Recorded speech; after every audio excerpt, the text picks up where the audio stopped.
Hello मित्रांनो, मी संदीप आपलं स्वागत करतो शेअर मार्केटच्या आपल्या चॅनलमध्ये. मी आज बँक निफ्टी ऑप्शनबद्दल थोडी माहिती देणार आहे. ऑप्शनचं नक्की स्वरूप काय असतं, हे इन्स्ट्रुमेंट का वापरतात मार्केटमध्ये, याचा बेसिक सांगतो आणि याचा जास्तीत जास्त वापर ट्रेडर कशासाठी करतात हे पण मी आज सांगणार आहे. तर आपली ही झेरोदाची लॉग इन झाल्यानंतरची स्क्रीन आहे. ही मी आता कम्प्युटरच्या ब्राउझरमध्ये ओपन केलेलं आहे. kite.zerodha.com असा ॲड्रेस टाकून ओपन केले. kite.zerodha.com जर ओपन केलं तर अशा प्रकारे डॅशबोर्ड ओपन होतो आणि माझं ज्या मार्जिन आहे ते इथे दिसतं. तर आपण बँक निफ्टी ऑप्शन इक्विटीमध्ये ट्रेड करतो. मोस्टली आपल्या ज्या कंपन्यांचे शेअर्स असतात हे पण इक्विटीमध्येच असतात. अजून दुसरं सेगमेंट इकडे कमोडिटी जे डिॲक्टिवेटेड दिसतं आहे त्याचं अकाउंट मी ओपन केलेलंच नाही आहे. कमोडिटीमध्ये मोस्टली सिल्वर, गोल्ड असे बरेचसे वेगवेगळे कमोडिटीज येतात. त्याबद्दल आपण इन्फॉर्मेशन सध्या तरी नाही घेणार आहे. आपण फक्त इक्विटीवरतीच फोकस करणार आहोत. तर याच्यामध्ये इथे जवळजवळ 6 वेगवेगळे सेक्शन आहेत. पहिले डॅशबोर्ड आहे. डॅशबोर्डमध्ये आपली इक्विटीची टोटल मार्जिन व्हॅल्यू काय ते दाखवतो. ओपनिंग बॅलन्स काय ज्या त्या दिवसाचा तो दाखवतो. दुसऱ्या सेक्शनमध्ये ऑर्डर्स दाखवतं. आजच्या आपल्या एक्झिक्यूट झालेल्या ऑर्डर्स, त्यामध्ये एक GTT म्हणून नवीन ऑर्डरचा टाईप आलेला आहे. GTT अशी असते की तुम्ही एकदा ऑर्डर प्लेस केल्यानंतर ती त्याच्यामध्ये स्टॉप लॉस आणि टार्गेट दोन्ही ॲट अ टाईम प्लेस झालेलं असतं. तर ही ऑर्डर एक तर स्टॉप लॉस हिट होतो नाहीतर टार्गेट हिट होतं. त्यापैकी एक हिट झालं की ऑर्डर कॅन्सल होऊन जाते. तर आता दुसरं सेक्शन काय आहे ते बघू. पुढचं जे सेक्शन आहे त्यामध्ये होल्डिंग्स असतात. होल्डिंग्स म्हणजे तुम्ही कंपन्यांचे सपोज शेअर्स घेता, त्याला आपण स्टॉक्स असं म्हणतो. तर याच्यामध्ये वेगवेगळे आहेत टाईप्स. ओन्ली ह्या काईट प्लॅटफॉर्मवरचे जे परचेस केलेले स्टॉक आहेत हे जर तुम्हाला बघायचे असतील तर काईट ओनली सिलेक्ट करायचं. स्मॉल केसेस असतात म्हणजे ग्रुप बनवलेले असतात वेगवेगळ्या स्टॉक्सचे, झेरोधाने बनवलेले ते पण तुम्ही परचेस करू शकता. स्मॉल केस त्यांचा ॲप आहे त्यासाठी सेपरेट, तर ते देखील आहे, ते देखील तुम्ही बघू शकता इथे. आणि जर तसंच म्युच्युअल फंडचं देखील प्लॅटफॉर्म, ते नुसतं बघायचं असेल तर म्युच्युअल फंड सिलेक्ट करायचं. ऑल स्टॉक्स केलं किंवा काईट ओनली केलं तर तुम्हाला इथे बाय केलेले स्टॉक्स इथे दिसून जातात. तर होल्डिंगमध्ये देखील स्टेजेस असतात. सपोज तुम्ही आज एखादा स्टॉक लॉंग टर्मसाठी परचेस केला तर तो 3 दिवसानंतर किंवा 4 दिवसानंतर तुमचा होल्डिंगमध्ये नॉर्मली दिसायला सुरुवात होतो. त्याआधी तो T1 quantity, T2 quantity, T3 quantity अशा डेजनुसार दिसत जातो. त्याची एक प्रोसेस असते की आज जर परचेस केला तर तो ट्रेडिंग अकाउंटमध्ये परचेस होतो. त्यानंतर जी डिपॉझिटरी असते आपली CDSL, त्या डिपॉझिटरीमध्ये जमा होण्यासाठी, आपल्या नावावरती जमा होण्यासाठी तो 3 दिवसाचा पिरियड लागतो. म्हणजेच आपण जेव्हा दुसऱ्या व्यक्तीकडनं, जो सेलर आहे आपल्याला विकतोय तो स्टॉक, त्या स्टॉकचा आपल्या डिमॅट अकाउंटमध्ये डिपॉझिट होण्यासाठी हा कालावधी लागत असतो. तर असं होल्डिंगचं प्रॉपर प्रोसेस आहे. यानंतर तो स्टॉक नॉर्मली इथे दिसेल. होल्डिंगनंतर पुढचं आहे पोझिशन्स. तर या पोझिशन्समध्ये आज तुम्ही जे काही इंट्राडेमध्ये ट्रेड करताय, जी काही क्वांटिटी ट्रेड केली त्याची हिस्ट्री दिसेल, किंवा जर एखादी क्वांटिटी घेतलेली आहे तर इथे क्वांटिटी किती आहे ते पण दाखवेल आणि त्याचा होणारा प्रॉफिट लॉस देखील दाखवेल. तर पोझिशन्स आपल्याला मोस्टली इंट्राडे ट्रेड करताना बघाव्या लागतात. त्यानंतर पुढची कॅटेगरी आहे, सेक्शन आहे फंड्स. तर फंड्समध्ये तुमचं ॲक्च्युअल किती पैसे अवेलेबल आहेत, तुम्ही आत्ता किती गुंतवलेले आहे या क्षणाला, ते यूज्ड मार्जिनमध्ये दिसतं. अवेलेबल 1 नंबरला दिसतं. त्यानंतर 3 नंबरला अवेलेबल कॅश दिसतं. अवेलेबल कॅश म्हणजे तुमची ॲक्च्युअल तुम्ही पे इन केलेली व्हॅल्यू, आणि अवेलेबल मार्जिन म्हणजे तुमची पे केलेली व्हॅल्यू प्लस तुम्ही जर काही लोन वगैरे शेअर्सच्या याच्यावरती घेतलेलं असेल ती खूप पुढची प्रोसेस आहे. तुमच्या होल्डिंगवरती तुम्ही काही लोन उचलला तर हे अवेलेबल मार्जिनची व्हॅल्यू खालच्या व्हॅल्यूपेक्षा जास्त दिसते. बट तुर्तास आपली अवेलेबल कॅश आणि मार्जिन ही सेमच आहे. त्यानंतर खालचं ओपनिंग बॅलन्स आहे. यामध्ये आज किती तुम्ही पैसे ॲड केलेत झेरोदा अकाउंटमध्ये तुमच्या बँक अकाउंटमधून हे पे इनमध्ये दिसतं. आणि खाली काही जाण्याची गरज नाही सध्या तरी, बेसिक ह्याच गोष्टी आहेत. त्यानंतर पुढे झेरोदाचे ॲप्स आहेत. त्या ॲप्सच्या लिंक्स इथे दिसतात. तुम्ही कुठल्या कुठल्या ॲप्सला परमिशन दिलेली आहे हे दिसतं. मोस्टली हे सर्व झेरोदाचे ऑफिशियल ॲप आहेत, त्यामुळं त्याबद्दल काही घाबरण्याचं कारण नाही. आणि जरी काहीही झालं तरी तुमच्या बँक अकाउंटपर्यंत कोणी हात लावू शकत नाही. तुमचा ट्रेडिंग अकाउंटमध्ये जेवढा पैसा आहे तोच थोडासा डेंजर झोनमध्ये येऊ शकतो. बट कुणी तो पैसा स्वतःच्या अकाउंटवरती वळवून घेऊ शकत नाही. त्यामुळे या ॲप्समध्ये जास्त घाबरण्याचं काही कारण नाही. त्यानंतर तुमचं जे क्लायंट आय डी आहे, प्रोफाईल आहे, इथे तुमचं या क्लायंट आय डीवरती क्लिक केलं की तुमची प्रोफाईल तुम्ही बघू शकता. आणि अजूनही बरेचसे ऑप्शन आहेत तिथे, जसं माय प्रोफाईलमध्ये तुमच्या डिटेल्स आहेत, ईमेल आय डी वगैरे, फोन नंबरची शेवटचे 4 डिजिट आहेत, त्यानंतर पॅन नंबरचे 4 डिजिट आहेत, त्यानंतर डी पी आय डीज, म्हणजे जो आपला ब्रोकर आहे त्याला एक डी पी आय डी असतो, डिपॉझिटरी पार्टिसिपेंट आय डी, तर तो हा इथे शो करतो. म्हणजे सी डी एस एलमध्ये जर त्यांचं डिपॉझिटरी सर्व्हिस असेल, सपोज झेरोदाची सर्व्हिस जर सी डी एस एलमध्ये आहे, तर सी डी एस एलने त्यांना एक आय डी दिलेला आहे, तो डी पी आय डी इथे शो करतो. सपोर्ट कोड असतो, जेव्हा आपण झेरोदाला कॉल करता तर सपोर्ट कोड लागत असतो, जेणेकरून तुम्ही जेन्युइन पर्सन आहे त्यांना समजतं. तर इथे तुम्ही व्ह्यू क्लिक केल्यावर सपोर्ट कोड दिसतो. त्यानंतर अकाउंट सेक्शन आहे. अकाउंट सेक्शनमध्ये तुम्ही कुठल्या कुठल्या एक्सचेंजेसवरती ट्रेड करू शकता, कुठल्या कुठल्या इन्स्ट्रुमेंट तुम्ही हँडल करू शकता, त्याची अवेलेबिलिटी सेगमेंट्समध्ये दिसते. सी डी एस म्हणजे करन्सी मार्केट असतं. त्यानंतर बी एस सीमध्ये नॉर्मल कॅशमध्ये बाय सेल करण्यासाठी. त्यानंतर आपल्या एन एस सीमध्ये फ्युचर अँड ऑप्शनसाठी. त्यानंतर म्युच्युअल फंडमध्ये. त्यानंतर एन एस सीमध्ये कॅशसाठी. सॉरी, बी एफ ओ जे आहे बी एस सीमध्ये फ्युचर अँड ऑप्शन, जेव्हा त्या अजून प्रोसेसमध्ये, तर त्यात जर तुम्ही एफ एन ओ चालू झालं तर त्यात देखील तुमचं सेगमेंट चालू आहे ऑलरेडी, माझं तरी चालू आहे आता, पण त्याचा यूज होत नाही आहे. त्यानंतर एन एस सीमध्ये एफ एन ओमध्ये तुम्ही ट्रेड करायचं असेल तर एन एफ ओ देखील सेगमेंट तुम्हाला ॲक्टिवेट करून घ्यावं लागतं. आणि खाली जे प्रोडक्ट्स आहेत हे ऑर्डरचे टाईप्स आहेत.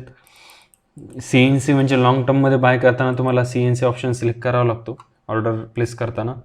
एन आर एम एल हा ऑप्शनच्या बाबतीत किंवा फ्युचरच्या बाबतीत असतो, जे की त्याच्या एक्सपायरी डेटपर्यंत तुम्हाला ती पोझिशन ठेवायची असेल तर N R M L select करावं लागतं. एम आय एस हा इंट्राडेसाठी असतो. हा ऑप्शन तुम्ही ऑर्डर प्लेस करताना सिलेक्ट केला तर तुमची जी पोझिशन निर्माण होते ती दुपारच्या 3:15 किंवा मोस्टली एफ एन ओमध्ये 3:30पर्यंत ती राहते. ब्रोकरवरती हा टाईम थोडाफार मागे पुढे होऊ शकतो. तुम्ही झेरोदामध्ये तरी 3:30पर्यंत ती राहते. 3:15 ते 3:30च्या दरम्यान ब्रोकर त्याला स्क्वेअर ऑफ करून टाकतो. त्यानंतर ब्रॅकेट ऑर्डर असते. ब्रॅकेट ऑर्डर हा जो प्रोडक्ट आहे यामध्ये तुम्ही इंट्राडेमध्ये stop loss, trailing stop loss आणि टार्गेट ॲट ए टाईम लावू शकतात.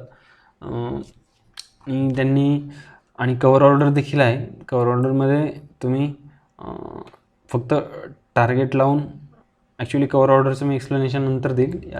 बऱ्याच दिवसांपासून हिला मी यूज पण केलेलं नाही, आणि आता जी ओ सी ऑर्डर झेरोदाने आणली आहे तिच्यामुळे ब्रॅकेट ऑर्डर आणि कवर ऑर्डरचं काम बरंचसं कमी झालं आहे, कारण यालाच अल्टरनेटिव्ह आहे ते. आणि ब्रॅकेट ऑर्डरमध्ये काय होतं की तुम्हाला जे मार्जिन मिळतं ते ब्रोकरकडनं थोडं जास्त भेटतं, कारण स्टॉप लॉस आणि टार्गेट तुमचे नॅरो रेंजमध्ये असतात. तर त्याला आता ओ सी ऑर्डर आणलेली आहे, ती ऑप्शनमध्ये देखील काम करते.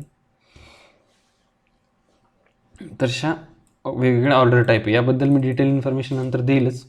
बट आत्ता जस्ट एक फर्स्ट स्टेप म्हणून मी सांगतो आहे.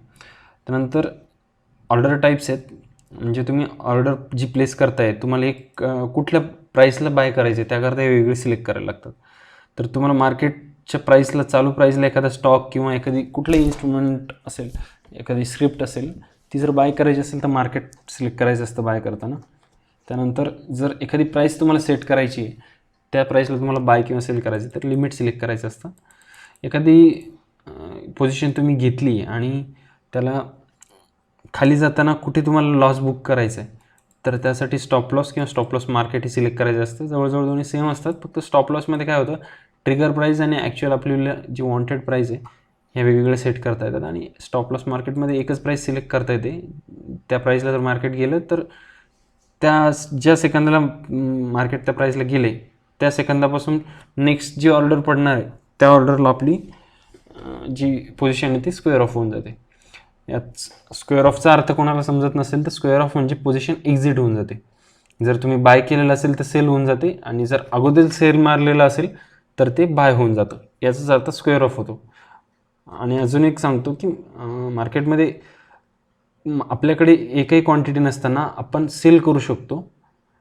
स्टॉक्सच्या बाबतीत आणि ऑप्शनच्या बाबतीत देखील तसंच आहे. ऑप्शन, स्टॉक्स, त्यानंतर इंट्राडेमध्ये जेवढे देखील प्रोडक्ट येतात त्यामध्ये तुम्ही अगोदर सेल करून नंतर खाली गेल्यानंतर बाय करू शकता. तर ही आहे याची बेसिक माहिती. त्यानंतर तुमचं बँक अकाउंट कुठलं मॅप आहे ते इथे दाखवेल. त्यानंतर चार्ट कुठल्या सिस्टीम थ्रू पाहिजे, 2 प्रोव्हायडर आहेत चार्टचे, एक चार्ट IQ आहे आणि एक ट्रेडिंग व्यू आहे. तर तुम्हाला त्या वेगवेगळे याच्यामध्ये फीचर्स भेटतात. पाहिजे तर तुम्ही चेंज करून घेऊ शकता आणि अल्टरनेट करू शकता याला. त्यानंतर ॲक्टिव्ह ॲप सेशन कुठले कुठले आहेत, म्हणजे आत्ता तुमचे कुठले कुठले सेशन चालू आहेत. तर म्हणजे आत्ता मी लॅपटॉपवरती देखील ओपन केलं आहे आणि माझ्या मोबाईलवरती देखील याचं ॲप्लिकेशन लॉग इन केलेलं आहे. तर हे दोन्ही सेशन इथे दाखवतात. यानंतर पासवर्ड आणि सिक्युरिटीमध्ये तुम्ही इथे पासवर्ड वगैरे चेंज करायचं असेल तर करू शकता. OTP वगैरे इथे तुम्हाला लॉग इनमध्ये करताना जर ऑन करायचं असेल तर OTP ऑन करू शकता. बाकी जास्त इथे काही नाही आहे सध्या तरी माहितीसाठी. प्रोफाईल झालं. आता कन्सोलमध्ये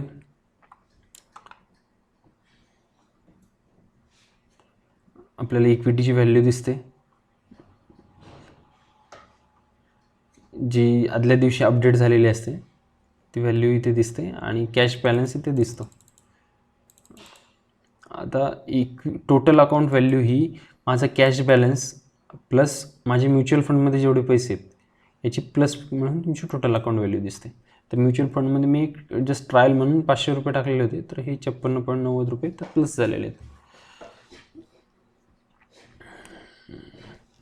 त्यानंतर जास्त काही फारसं नाही आहे इथे.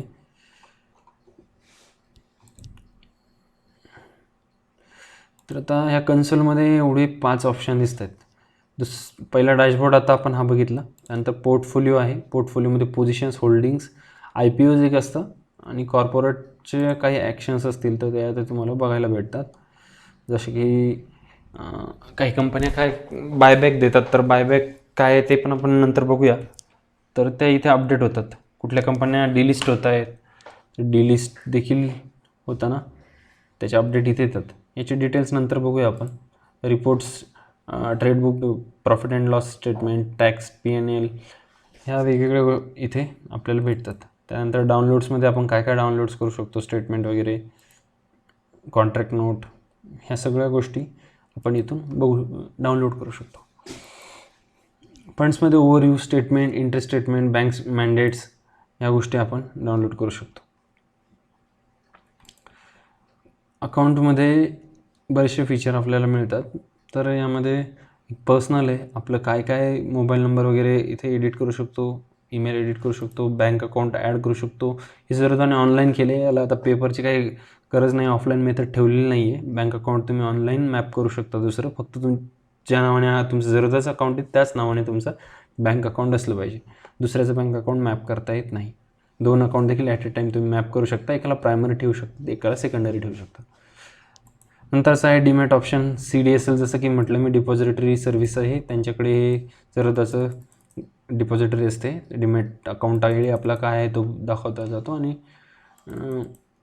ब्रोकरचा जो काही DPI आहे ह्या डिटेल्स इथे आहे. याबद्दल मी जास्त इन्फॉर्मेशन पुढच्या एखाद्या व्हिडिओमध्ये देईल. कारण यात चूक होण्याची शक्यता आहे. यात मी जास्त माहिती घेतलेली नाही आत्तापर्यंत. फक्त मी माझा लॉगिन आय डी CDSL कडून घेऊन जेव्हा मी स्टॉक माझे डीमॅटमध्ये असतात तेव्हा मी चेक करतो ते अपडेट झालेत की नाहीत. त्यानंतर डॉक्युमेंट्स मी कुठले कुठले अपलोड केलेत ते इथे दिसतात. कमोडिटीचं डिक्लेरेशन आहे. कमोडिटी मी वापरत नाही त्यामुळे मी इकडे काही लक्ष देत नाही. त्यानंतर सेगमेंट ॲक्टिवेशनमध्ये जर तुमचं FNO वगैरे ॲक्टिवेट नसेल फ्युचर अँड ऑप्शन तर ॲक्टिवेट करण्याकरता इथे ऑप्शन असतो. तर इथे माझे ॲक्टिवेटेड आहेत ऑलरेडी FNO आणि करन्सी, तर मला इथे काही बघण्याची गरज नाही. तर पण पुन्हा माझ्या अकाउंटमध्ये इथून जाऊ शकतो, सपोर्टमध्ये जाऊ शकतो.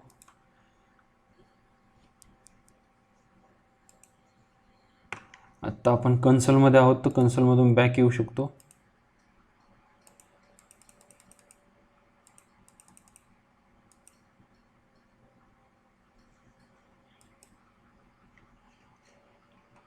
कन्सोलमध्ये येताना डायरेक्ट नेक्स्ट टॅब ओपन होते, तर आपण इथे अगोदरच्या टॅबमध्ये येऊ शकतो.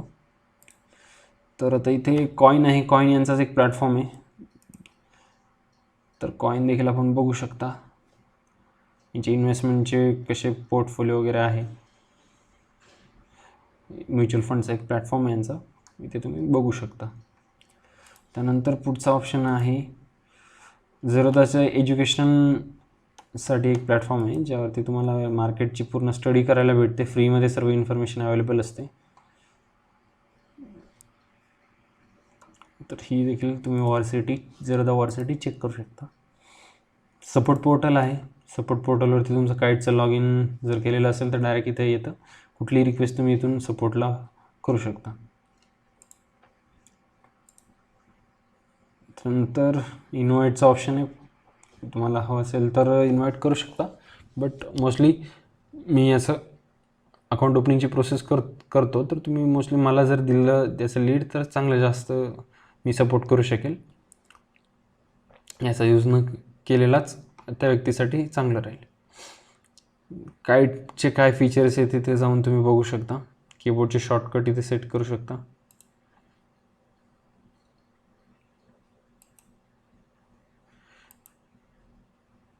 ॲक्च्युली कीबोर्डचे शॉर्टकट बाय डिफॉल्ट असतात, सेट नाही करता येत. चुकून बोललो मी ते.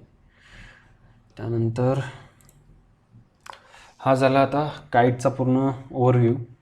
आता आपण मेन आपल्या मुद्द्याकडे वळूया. आपली ही वॉचलिस्ट आहे आपली. आपण इथे स्टॉकची नावं ॲड करून ठेवू शकतो. स्टॉक म्हणजे स्क्रिप्ट म्हणतात त्याला ॲक्च्युली. त्यामध्ये स्टॉक्स देखील येतात, तुमचे फ्युचर येतात, तुमचे ऑप्शन्स येतात. ह्या 3 गोष्टी याच्यामध्ये येतात. आणि करन्सीमध्ये ट्रेड करत असेल तर करन्सीचे वेगळे स्क्रिप्ट असतात. तर आपण नॉर्मली एक स्टॉक बाय कसा करायचा ते बघूया. मी आता इथे वॉचलिस्टमध्ये एक ॲड करतो.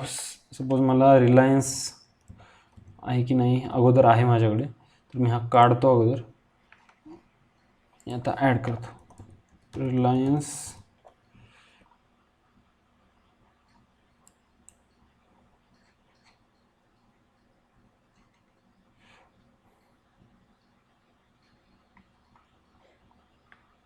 रिलायन्स आहे माझ्याकडे, याला मी डिलीट करतो अगोदर. आता तर इथे आता रिलायन्स टाईप केल्यानंतर रिलायन्स NSE आणि BSE येतो. रिलायन्स ही अशी कंपनी आहे की दोन्ही एक्सचेंजवरती लिस्टेड आहे. एक तर नॅशनल स्टॉक एक्सचेंज आणि दुसरा बॉम्बे स्टॉक एक्सचेंज. तर दोन्हीमध्ये फरक असा आहे की नॅशनल स्टॉक एक्सचेंजचे ज्या रेग्युलेशन्स आहेत त्या थोड्याशा स्ट्रिक्ट आहेत BSE पेक्षा. NSE हा नंतर आला आहे, BSE हा जुना आहे. बट NSEच्या काही ज्या पॉलिसीज आहेत थोड्या स्ट्रिक्ट आहेत आणि क्विक ॲक्शन घेतात ते काही जर प्रॉब्लेम झाले तर. त्यामुळे NSEमध्ये बऱ्याचशा ज्या लार्ज कॅप कंपन्या आहेत त्या लिस्टेड आहेत आणि रिलायन्ससारख्या कंपन्या दोन्ही एक्सचेंजमध्ये लिस्टेड असतात. तर मी मोस्टली NSEला प्रिफर करत आलो आहे आत्तापर्यंत, जेवढं माझ्या वाचनात आलं आहे त्याप्रमाणे. जर मी कंपनी घ्यायची असेल तर NSE थ्रूच घेतो किंवा एखादी नावाजलेली कंपनीच घेतो. तर ॲड करताना इथे ग्रीनवरती क्लिक करायचे, ॲड होऊन जातो. तर टाईप केलं आहे तुम्ही, खोडून टाकलं तर ही लिस्ट पॉप्युलेट होऊन जाते किंवा साईडला क्लिक केलं तर तुमची वॉचलिस्ट दिसून जाते. ॲड केल्यानंतर स्टॉक सर्वात खाली जातो. रिलायन्स तुम्ही बघू शकता खाली आलेलं आहे. याच्यावरती जेव्हा कर्सर नेतो तेव्हा हे ऑप्शन येतात मला. ब्ल्यूमध्ये बाय येतो, ऑरेंजमध्ये सेल येतो, मार्केटमध्ये त्याची कशी बायर आणि सेलर कसे आहेत हे मार्केट डेप्थमध्ये येतं. त्यावरती क्लिक केल्यानंतर खरेदी करणाऱ्यांनी कितीला मागितलं आहे, ऑफर करणाऱ्यांनी कितीला सेल करत आहे हे सर्व दिसतं.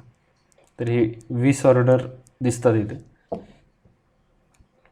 त्यानंतर मागच्या दिवसाचं किंवा मार्केट चालू असेल तर करंट दिवसाचं करंट मुवमेंटला हाय कितीचा झाला आहे त्याचा त्या दिवशी हे दिसतं.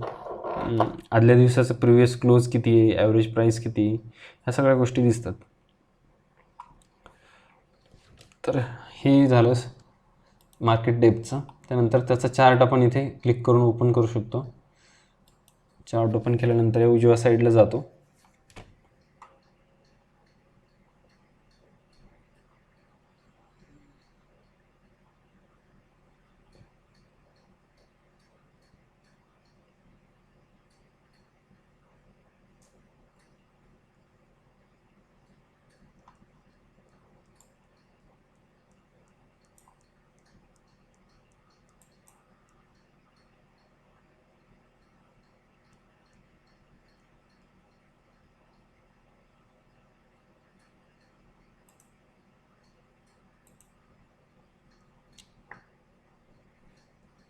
सिस्टीम मेंटेनन्समध्ये असेल तर आता ॲक्च्युली मार्केट चालू नसल्यामुळे मे बी जरदाचं सिस्टीम मेंटेनन्समध्ये असू शकते, त्यामुळे चार्ट लोड होत नाही आहे. बट हा चालू मार्केटमध्ये प्रॉपरली लोड होतो आणि तुम्ही हे बघू शकता. इथे काही इश्यू येत नाही एवढा.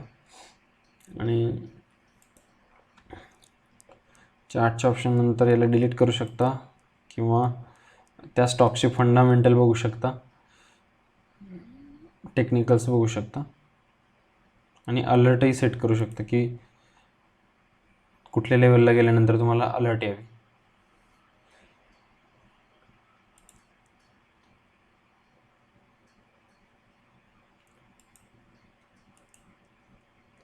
एक व्हॅल्यू दिली, त्या व्हॅल्यूच्या वरती जर स्टॉक गेला तर तुम्हाला ट्रिगरचं नाव देऊन मेल येतो.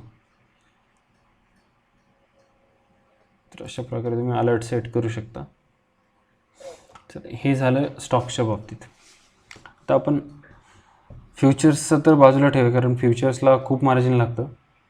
आपण ऑप्शनच्या बाबतीत बोलूया. ऑप्शनचं मार्जिन कमी लागतं आणि तुम्ही जर जास्त लालचीपणा नाही केला तर ऑप्शनमध्ये हमखास पैसे बनवू शकतात. फक्त स्ट्रॅटेजी शिकून घेणं गरजेचं आहे. तर ऑप्शन काय आहे ही गोष्ट समजून घेऊ. आता याच्यामध्ये निफ्टी आणि बँक निफ्टी हे 2 इंडेक्स असतात. असे बरेच इंडेक्स आहेत, बट मोस्टली ज्याला फॉलो करतात ते निफ्टी आणि बँक निफ्टी आहे NSEमध्ये. आणि BSEमध्ये सेन्सेक्स असतो. तर BSEमध्ये मी काही करतच नाही. माझं मेन जे फोकस आहे तो बँक निफ्टी असतो, म्हणून मी NSEवरतीच फोकस ठेवतो आणि बऱ्याचशा मोठ्या कंपनी इथेच असतात. तर बँक निफ्टी म्हणजे काय, त्याला निफ्टी बँक असं देखील इंडेक्सला नाव येते. तर बँक निफ्टी काय असतो की टॉपच्या ज्या 12 बँक्स असतात, जो चेंज होतो 12, 13 काय असेल ते, तर नॉर्मली 12 बँक्सचं ॲव्हरेज असतं. तर ह्या निफ्टी बँकमधनं ह्या बँक्स चेंज होत राहतात. ज्या चांगल्या परफॉर्म करतात त्या निफ्टी बँकमध्ये येतात आणि त्याचं ॲव्हरेज इथे दिसतं मार्केटमध्ये. तर आपण बघत असाल गुगलवरती न्यूजमध्ये की बँक निफ्टी एवढा गेला, निफ्टी एवढा गेला. तर बँक निफ्टीचं हे ॲव्हरेज असतं आणि निफ्टीच्या बाबतीत ज्या 50 कंपनीज असतात त्या 50 कंपनीचं निफ्टी हे ॲव्हरेज असतं.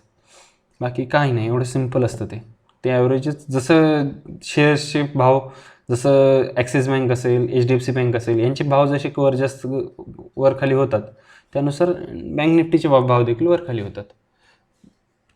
त्यांचं प्रत्येक बँकेचं वेगवेगळं वेटेज असतं. ज्या चांगल्या व्हॅल्युएशनवाल्या असतात बँक्स त्यांचं वेटेज जास्त असतं. त्या जर मुवमेंट झाली तर बँक निफ्टीमध्ये मुवमेंट जास्त होते. ज्या कमी व्हॅल्युएशनवाल्या आहेत त्यांची मुवमेंटमुळे बँक निफ्टीला कमी फरक पडतो, असं देखील असतं. तर ही किती व्हॅल्युएशन आहे हे देखील NSEच्या वेबसाईटवरती दिसतं. तर आता आपल्याला बँक निफ्टी काय आहे हे लक्षात आलं. तर आता बँक निफ्टीमध्ये फ्युचर्स आणि ऑप्शन्स ह्या 2 सेगमेंटमध्ये आपण ट्रेड करू शकतो. तर निफ्टी बँक हा नुसता इंडेक्स आहे. ह्या इंडेक्सला आपण ट्रेड नाही करू शकत, आपण याची फक्त व्हॅल्यू बघू शकतो, चार्ट बघू शकतो, पण याला ट्रेड नाही करता येत. मग याला ट्रेड जर करायचं असेल तर एकतर बँक निफ्टीचं फ्युचर घ्यायला लागतं, बाय किंवा सेल करून ट्रेड करू शकतो, किंवा बँक निफ्टीचे ऑप्शन ट्रेड करू शकतो. तर फ्युचरमध्ये काय आहे की तुम्ही याला बाय करताना तुम्हाला 30 ते 40 हजार रुपये मार्जिन लागतं. एक लॉट 20 क्वांटिटी असते, 20 क्वांटिटी घ्यायला लागते फ्युचरची, त्याला मार्जिन जास्त लागतं. आणि डायरेक्ट त्याचे भाव जसे कमी जास्त होतात, 10 रुपये 20 रुपयाने वाढला तुमच्या इच्छेप्रमाणे, तसं प्रॉफिट तुम्ही बुक करू शकता. त्यानंतर ऑप्शन्स येतात. ऑप्शन्समध्ये काय असतं की ही जी व्हॅल्यू आहे 22,000, तर ऑप्शनमध्ये काय होतं की जी प्राईस चालू आहे, प्राईसच्या पुढची जाण्याची जर शक्यता असेल तर त्याचे कॉल्स असतात. सी म्हणजे कॉल. जसं मी ते खाली ॲड केलेले आहेत. बँक निफ्टीचा 23 जुलैला एक्सपायर होणारा कॉल आहे, सी आहे, तो 22,800चा. तर आता बँक निफ्टी चालू आहे नियर अबाउट 21,966, म्हणजे 22,800 पॉईंट पुढचा कॉल मी इथे लिस्टमध्ये ॲड करून ठेवलेला आहे. जर मार्केट आत्ता 22,000च्या वरती गेलं किंवा 22,800 जे दिलं आहे याच्या क्रॉस केलं, तर जसं जसं याच्या जवळ जाईल तसं तसं याची व्हॅल्यू वाढत जाईल. पण याची मुवमेंट थोडी स्पीडली झाली तरच याची व्हॅल्यू वाढते. जर एका दिवसामध्ये याची मुवमेंट 100 पॉईंट झाली तर याची व्हॅल्यू तेवढी वाढणार नाही. ह्या ज्या 22,800च्या कॉलची व्हॅल्यू वाढायची असेल, तुम्हाला जर चांगली 50% किंवा 100% वाढायची असेल तर याची मुवमेंट देखील तेवढी फास्ट होणं गरजेचं असतं. आपण याला बँक निफ्टीच्या जवळ घेऊया.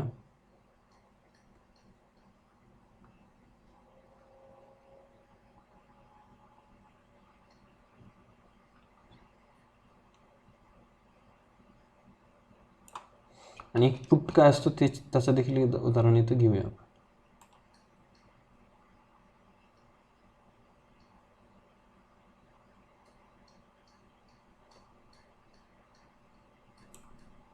वरती पुट ठेवला मी. तर आता जर एखाद्याचा अभ्यास असं सांगतोय की मार्केट म्हणजेच बँक निफ्टी चालू प्राईसपासून वर जाणार असेल तर तो व्यक्ती बुलिश आहे असं म्हणतात. बुलिश म्हणजे त्याला असं वाटतं की मार्केट वर जाईल. आणि जर त्या व्यक्तीला वाटत असेल की मार्केट खाली जाईल तर मार्केट बिअरिश आहे असं म्हणतात. बिअरिश आणि बुलिश याचा थोडासा संकल्पना स्पष्ट करून घ्या. तर बुलिश असेल तर तो कॉल विकत घेईल, कॉलची व्हॅल्यू वाढेल. जसं मार्केट वर जाईल तसं जितकं जवळचं कॉल असेल तितकी मुवमेंट जास्त होते. जवळचं कॉलची मुवमेंट होण्याचं कारण असं असतं की ज्यांनी कॉल विकलेले असतात त्यांना मार्जिनही जास्त लागलेलं असतं.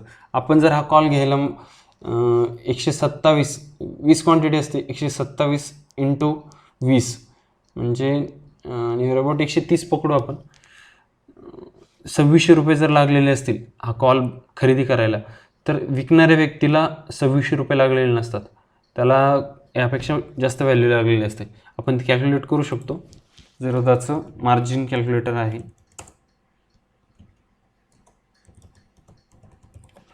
एक कॉल सेल करायला किती पैसे लागतात ते दाखवते इथं.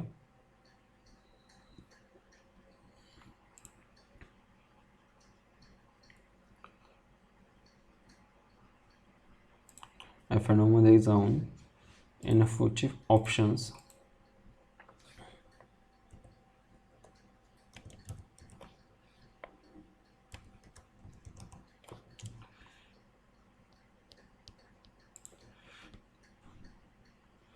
स्ट्राईक प्राईस आपण सपोज 22,000 चालू आहे. 22,100चा कॉल जर आपल्याला सेल करायचा असेल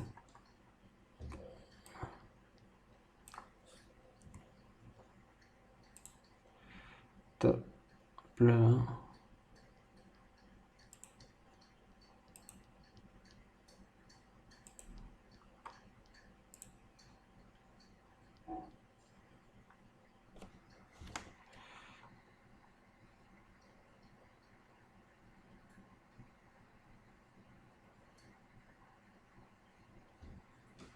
रिसेट करूया आपण याला एकदा.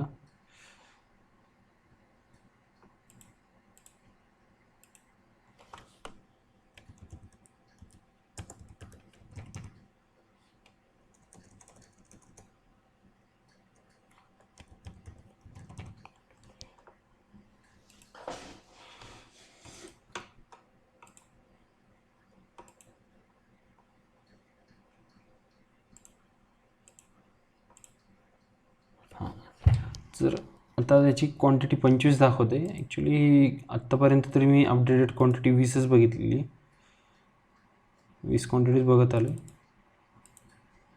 मे बी यामध्ये NSE एक्सचेंज चेंज करत असेल, त्यामुळे यांनी 25 क्वांटिटी अपडेट केली असेल. तर हा सेल करण्याकरता 1,10,000 रुपये लागतात आणि बाय करताना आपल्याला नियर अबाउट 2600 रुपये लागतात. तर खूप मोठा फरक आहे. जवळजवळ आपण जर कॅल्क्युलेट करून बघितलं, 1,10,000 डिवायडेड बाय 2600, तर 42 पटींनी जास्त लागतात पैसे ते. तर हा फरक आहे. ऑप्शन बायरला रिस्क कमी असते आणि प्रॉफिट जास्त होऊ शकतं, बट जर ऑप्शन सेलर असेल त्याची रिस्क जास्त असते, पण त्याची प्रॉबॅबिलिटी हाय असते. कारण जसा जसा गुरुवार हा एक्सपायरीचा दिवस असतो ऑप्शनचा, तो जवळ येत जातो, तसा तसा ऑप्शनची व्हॅल्यू ही कमी व्हायला सुरुवात होते. जर त्या ऑप्शनच्या स्ट्राईक प्राईसच्या पुढे मार्केट गेलं नाही, सपोज कॉल असेल तर ह्या स्ट्राईक प्राईसच्या वरती मार्केट गेलं पाहिजे गुरुवारपर्यंत, आणि जर पुट असेल तर ही जी स्ट्राईक प्राईस आहे 21,000 याच्या खाली मार्केट गेलं पाहिजे, तर हा कॉल चांगल्या व्हॅल्युएशनला राहतो. नाहीतर चालू प्राईसपेक्षा हा कॉल झिरोकडे झुकत जातो. असे त्याचं बेसिक, हे तुम्ही पुन्हा समजून घेणं गरजेचं आहे. जर मला वाटते की 21,000च्या खाली मार्केट जाईल, आत्ता मार्केट 22,000 असू द्या, पण मला वाटते की 21,000च्या खाली मार्केट जाईल गुरुवारपर्यंत, तर मी हा कॉल घेऊ शकतो. आणि जर मला वाटतं की 22,800च्या वरती मार्केट जाईल, तर मी हा कॉल घेऊ शकतो. असा एक कॉल आणि पुटचा मेन ट्रेडिंग करण्याचा एक हेतू असतो, किंवा असं टार्गेट ठेवून आपण ट्रेड करत असतो. तर हे मी खूप लांबचे कॉल आणि पुट घेतलेले आहेत. त्यात चालू आहे 21,966. तर मी ॲक्च्युली 22,100चा कॉल आणि 21,800चं पुट असे घ्यायला पाहिजे, जेणेकरून मला मुवमेंट चांगली मिळेल. बट मी एक सोमवारी ट्रेड करता यावे म्हणून आत्ताच हिस्ट्रीमध्ये ॲड करून ठेवलेले आहेत. कुठल्याही साईडला मार्केट झुकलं तर माझं एक लिस्टमध्ये ॲड केलेला असेल तो, म्हणून मी ठेवलेले आहे. तर ही अशा प्रकारे कॉल पुटची संकल्पना असते. तर हे मार्केटमध्ये गव्हर्नमेंटने का लिस्ट केलं आहे याचा एक पर्पज आहे.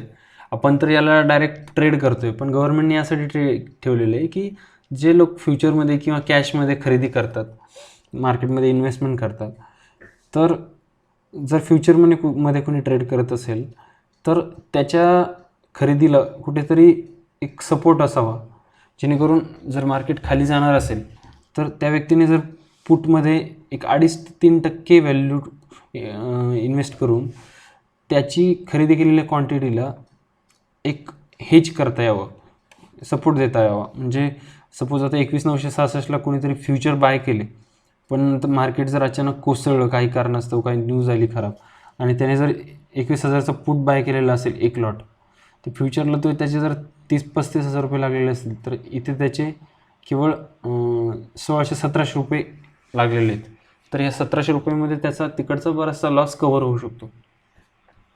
तर याकरता हे पुट ऑप्शन्स मार्केटमध्ये गव्हर्नमेंटने दिलेले असतात, जेणेकरून मार्केटमधली जी व्हॉलेटिलिटी आहे, जी फ्लक्च्युएशन आहे, त्याला कंट्रोल करता यावं, यासाठी मेनली हे ऑप्शन्स असतात.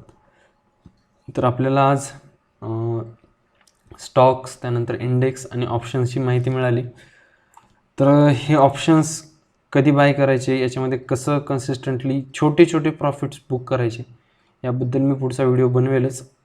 तुर्तास हा व्हिडिओ एकदा समजला नाही तर 3-4 वेळा बघा, समजून घ्या. काही डाऊट्स असतील तर कमेंट नक्की करा.